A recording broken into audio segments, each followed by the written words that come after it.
What if I told you Turkey may be becoming interesting again, but not for the reasons people used to talk about? Not because of cheap beach hotels. Not because of all-inclusive resorts where the buffet somehow has 27 desserts and nobody asks questions. And not even because of the old expat fantasy of living by the sea for peanuts.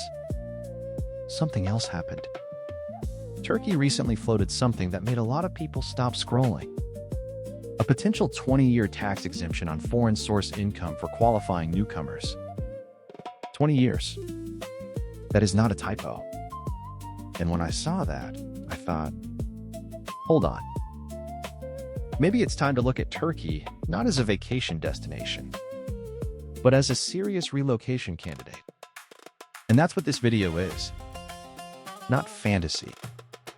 Not digital nomad drank 2 coffees in Antalya and made a relocation channel. Real numbers. Real costs. What it may cost for a solo person. What it may cost for a family of 4.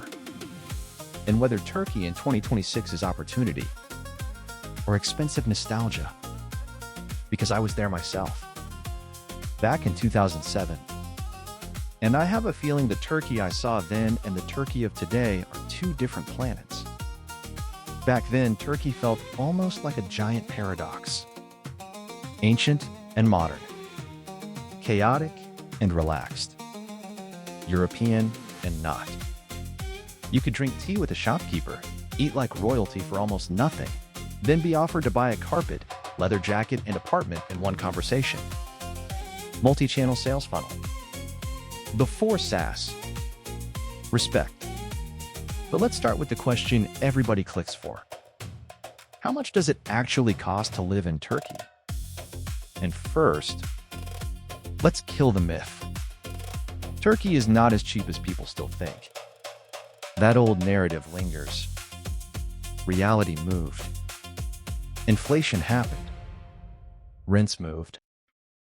Imported goods got pricier. And Istanbul especially decided to behave like it thinks it's London. With Ottoman confidence. Solo budget in Istanbul. Let's say you move alone. Not survival mode. A decent expat life. Coffee. Occasional dinners out. Maybe co-working. A decent neighborhood. Not luxury. Not suffering. Rent first. A decent 1-bedroom outside the most elite districts. Can run around $700 to $1,000 monthly. Prime areas? Easily more. Utilities, internet, mobile. Call it $100 to $150. Groceries.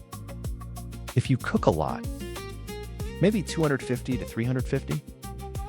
If you shop like an imported cheese enthusiast, may God help your budget.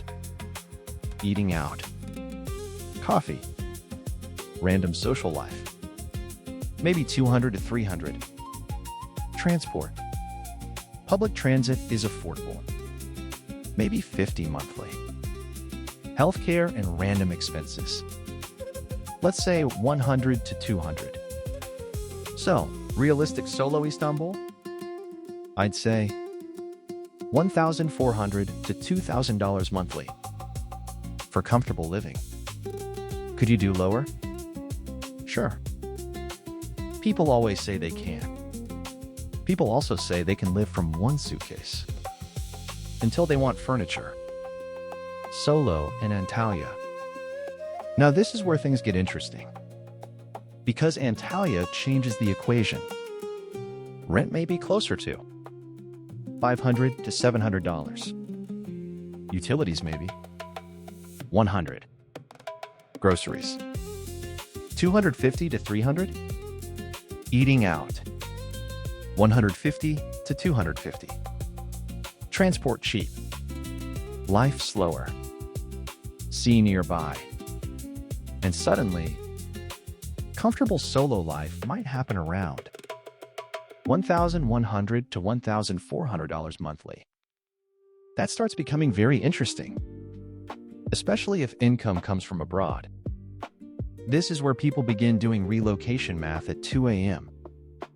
And honestly, I get it. You compare that with Berlin, or Lisbon, or Toronto, and your spreadsheet starts flirting. Family budget 2 plus. Now let's make this real. Because moving alone is one thing. Moving with kids is where dreams meet invoices. For a family of 4 in Istanbul, decent 3-bedroom rental, $1,300 to $2,000. Utilities, $200 to $300. Groceries, $700 to $1,000. Transport, $150 to $250. Eating out, $250 to $500. Healthcare and MISC, $300 plus. Activities for kids, sports, random life leakage, another $200 to $400. And suddenly, without private school, you're around $3,000 to $4,500 monthly. And with international school, different universe.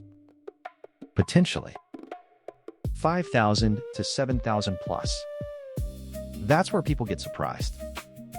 Because cheap Turkey suddenly starts sounding less cheap, especially with kids. But Antalya again shifts things. Family in Antalya. This may be the sweet spot. Rent maybe? $900 to $1,300. Groceries, $600 to $800. Utilities, $200. Transport lower. Life calmer. Maybe total $2,500 to $3,500 comfortable family life. That's very different. And this is why I suspect Antalya will stay on more expat radars. Climate, cost, lifestyle. That triangle matters. What surprised me most?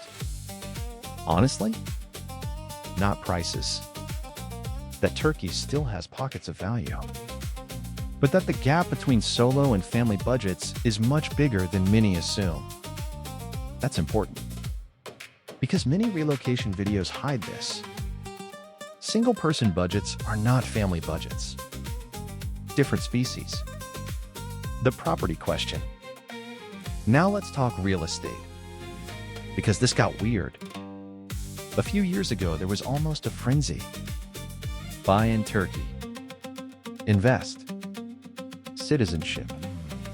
Rental yield. Then, after earthquake concerns, different stories surfaced. Construction quality concerns. And lately, I keep seeing people trying to sell with serious discounts. That caught my eye. And I keep asking, panic or long-term opportunity? Because distressed markets sometimes create strange entry points. And in 10 years, those discounts may look genius or terrible. Depends what you buy and whether the building stays vertical. Important detail. Buy structure, not sea view. I'll repeat that. Buy structure, not sea view. Then this tax thing changes everything. Because if this 20-year foreign income tax setup proves durable, it changes how some people may view Turkey. Massively.